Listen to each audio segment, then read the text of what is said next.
पति देवता सुते माहु माता प्रथम तव देख महिमा अमित न सकी कही सहस शारदावेश। पति को इष्ट देव मानने वाले सिनारियों में माता आपकी प्रथम गणना है। आपकी अपार महिमा को हजारों सरस्वती और शेष जी भी नहीं कह सकते। सेवत तो ही सुलभ फलचारी वरदानी पुरारी प्यारी देवी पूजी पद कमल तुम्हारे सुर नर मुनि सब हो ही सुखारे।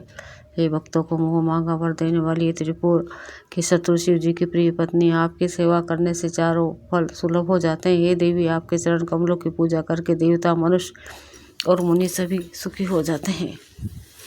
मोर मनोरथ जानो होनी के बस हो सदा और पुर सभी के किन्हीं के प्रगट ना कारण ते ही यस कही चरण गहे बेदेही।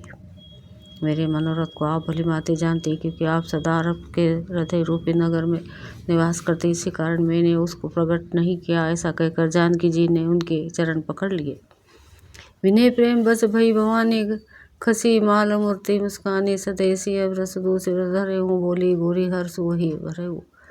गिरिजा जी सीता जी के विनय और प्रेम के वश में हो गई। उनके गले की माला खिसक पड़ी और मूर्ति मुस्कुराई। सीता जी ने आदरपूर्वक उस प्रसाद माला को सिर पर धारण किया। गौरी जी का हृदय हर्ष से भर गया और वे बोली, सुनो सिए सत्य आशीष हमारी पूजी मन कामना तुम्हारी नारद बचन सदा सुचि साचा जो बरु मिली जाही मनोराचा।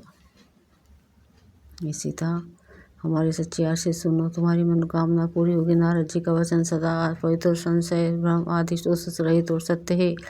जिसमें तुम्हारा मन अनुरक्त है हो गया है वही वर तुमको मिलेगा। छंद।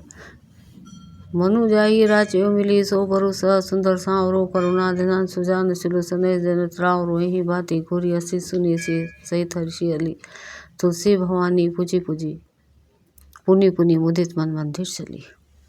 जिसमें तुम्हारा मन अनुरुक्त हो गया है वही स्वभाव सही सांवला वर श्री रामचंद्र जी तुमको मिलेगा। वह दया का खजाना और सुजान सर्वज्ञ है, तुम्हारे शील और स्नेह को जानता है। इस प्रकार गौरी जी का आशीर्वाद सुनकर जानकी जी समेत सभी सखियां हृदय में हर्षित हुई। तुलसीदास जी कहते हैं, भवानी जी को बार बार पूछकर सीता जी प्रसन्न मन से राजमहल को लौट चली। सोटा जानी गौरी अनुकूल सी ही हर्ष न जाई कही मंजुल मंगल मूल बाम अंग फरकन लगे।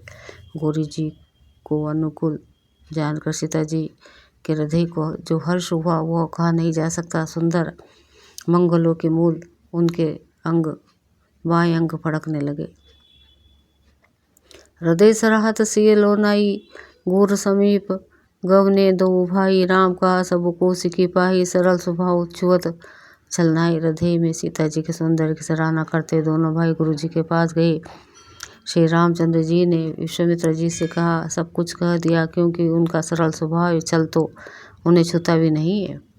सुमन पाई मुनि पूजा किन्नी पुनि आशीष दोनों भाई इन दीना सुपद मनोत हो तुम्हारे राम लखन और सुनिए भई सुखारे।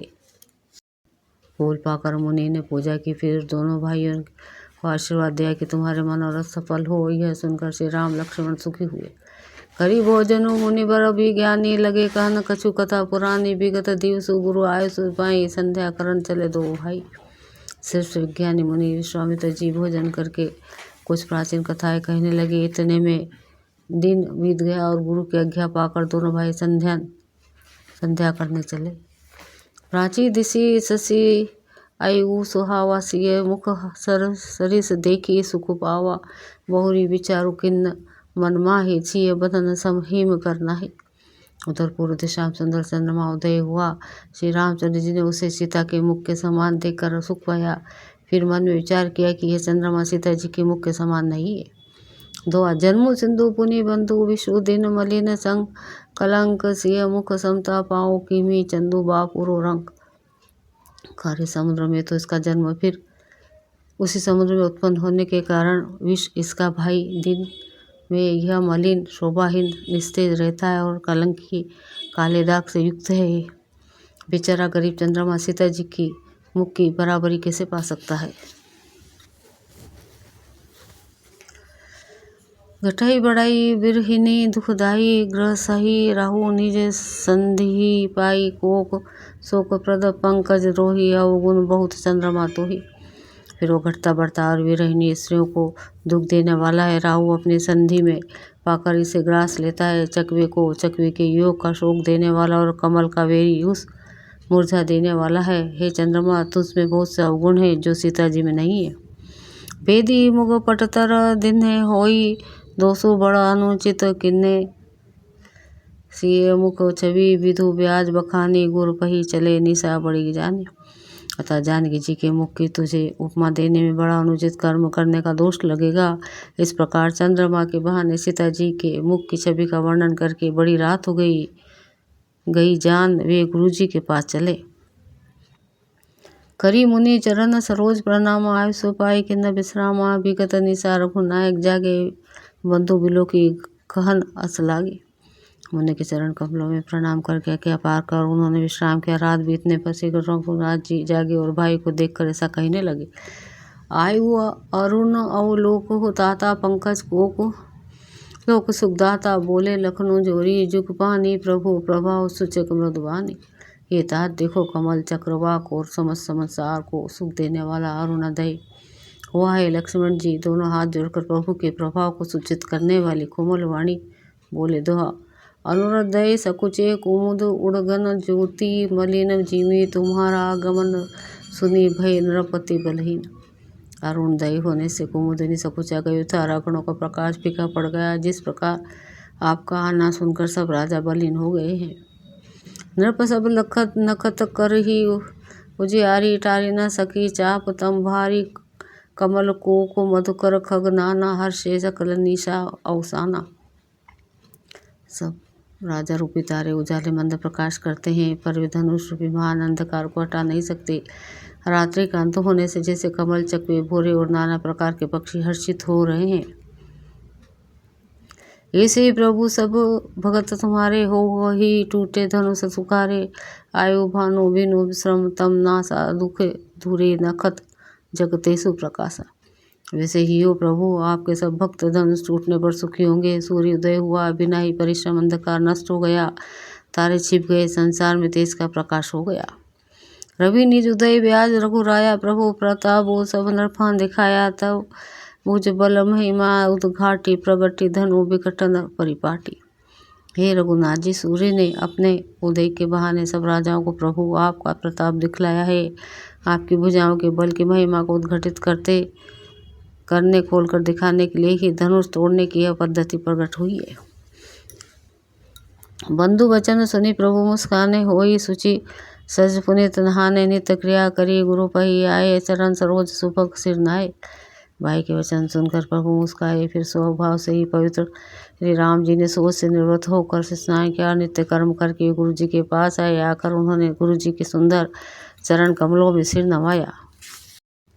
सतानंदु तब जनक बुलाए कौशिकी मुनि पही तुरंत पठाए। जनक बिनाए तिन आए सुनाई हर से बोली लिए दो भाई। तब जनक जी ने सतानंद जी को बुलाया और उन्हें तुरंत विश्वामित्र मुनि के पास भेजा। उन्होंने आकर जनक जी की विनती सुनाई। विश्वामित्र जी ने हर्षित होकर दोनों भाइयों को बुलाया। दोहा सतानंद पद बंदी प्रभु बैठे गुरु पही जाए। चल हो तात मुनि कहे वो तब पठावा जनक बोलाई। सतानंद जी के चरणों की वंदना करके प्रभु श्री रामचंद्र जी गुरु जी के पास जा बैठे। तब मुनि ने कहा, हे तात चलो, जनक जी ने बुला भेजा है। मासा पारायण 8वां विश्राम, 9वां पारायण 2रा विश्राम। सिए सुन बरु देखिए जाई सो कहीं दो देई बढ़ाई। लखन कहा जसोजा बाजुन सोई नाथ कृपा तव जा पर होई। चलकर सीता जी के स्वयंवर को देखना चाहिए। देखिए ईश्वर किसको बढ़ाई देते हैं। लक्ष्मण जी ने कहा, हे नाथ, जिस पर आपकी कृपा होगी वही बढ़ाई का पात्र होगा। धनुष तोड़ने का श्रेय उसी को प्राप्त होगा। हर्षे मुनि सब मुनि बरबानी दिन्य आशीष सभी सुकुमानी। पुनि मुनि वृंद समेत कृपाला देखन चले धनुष मुख साला। इस श्रेष्ठ वाणी को सुनकर सब मुनि प्रसन्न हुए। सभी ने सुख मानकर आशीर्वाद दिया। फिर मुनियों के समूह सहित कृपालु श्री रामचंद्र जी धनुष यज्ञशाला देखने चले। रंगभूमि आए दो भाई हसी सुधी सब पुरबा सिन्न पाई। चले सकल ग्रह काज बिसारी बाल जुबान जरट नर नारी। दोनों भाई रंगभूमि में आए, ऐसी खबर सब जब सब नगरवासियों में पाई, तब बालक, जवान, बूढ़े, स्त्री पुरुष सभी घर और काम काज को भुलाकर चल दिए। देखी जनक भीड़ भे भारी, सूची सेवक सब लिए हाकारी। तुरंत सकल लोगन न पाई, जाहूँ आसन उचित देहूँ सब काहू। जब जनक जी ने देखा कि बड़ी भीड़ हो गई है, तब उन्होंने सब विश्वास पात्र सेवकों को बुला लिया और कहा, तुम लोग तुरंत सब लोगों के पास जाओ और सब किसी को यथा योग्य आसन दो। दुआ कही मृदु वचन विनित थी हैं, बैठारे नर नारी उत्तम मध्यम नीच, लघु नीच नीच थल अनुहारी। उन सेवकों ने कोमल और नम्र वचन कहकर उत्तम, मध्यम, नीच और लघु सभी श्रेणी के स्त्री पुरुषों को अपने अपने योग्य स्थान पर बैठाया। राजकुंवर तेई अवसर आए, मनहु मनोहरता तन छाए। गुण सागर नागर बरबीरा, सुंदर श्यामल गोर शरीरा। उसी समय राजकुमार राम लक्ष्मण वहाँ आए। वे ऐसे सुंदर हैं मानो साक्षात मनोहरता ही उनके शरीर पर छा रही हो। सुंदर सांवला और गोरा उनका शरीर है। वे गुणों के समुद्र, चतुर और उत्तम वीर है।